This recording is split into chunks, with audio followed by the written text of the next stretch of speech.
Music was always percolating in my house, so my interest was mostly piqued just because it was all around me. So whether it was like gospel albums that my mom was listening to or songs that we were singing. I grew up sort of in the sticks of Michigan. That was where I was born, and we didn't have a whole lot of money, so we sang a lot because that's completely free and really entertaining, especially when you're that little. And I learned how to harmonize from my mom and learned about the Beach Boys from my dad, and so that's kind of where it first got sparked.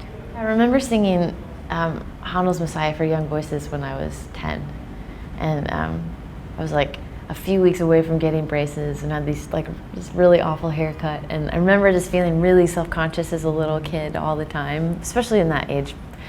And I didn't want to do solo, so I enjoyed choir, but my choir teacher sort of shoved me to the front for the Christmas special.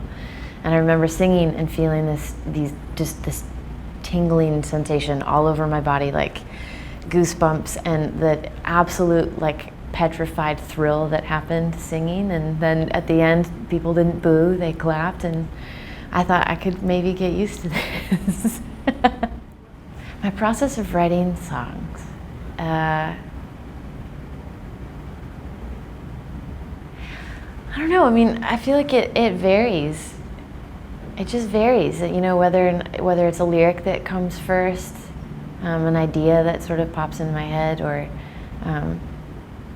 something that sparks my interest that I'll make a note on my iPhone about. Strangely too, when I go to songwrite, you know, when I'm like setting aside time to go write a song, I have to how would I say it, like organize other parts of my life before I feel like I can be completely like free to do what it is I want to do. So I end up like scrubbing the bathroom or like organizing my closet, and that's just a little bit of how neurotic I am. I don't know if it's like ordering the inside, like that has to happen. The outside has to be a little bit more in order before I can feel like I can get on the inside for the order to unleash the chaos known as songwriting. But it's a very visceral thing to create. So I think that's maybe my way of sort of calming myself, like taking the deep breath before I sort of dive in. For live shows, prep, definitely. I used to be like, don't worry about it, like no big deal. Like it was almost like I was kind of raging against the actual butterflies that just naturally happen. And so over time, I've just realized to kind of embrace those, that it reminds me how much I care about what I do and that I really love what I do. And also that human instinct of, I hope people like what is about to happen, and I hope I can pull off that high note, you know, 30 shows into a 40-city tour.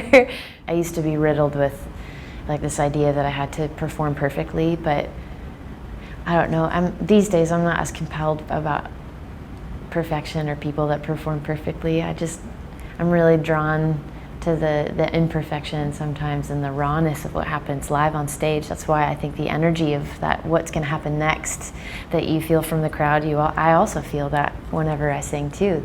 So there's that on your toes feeling that I just have learned to go along with and kind of embrace. So yeah, scales, tea, and try to chill out just 1 minute before and take a deep breath and just enjoy it.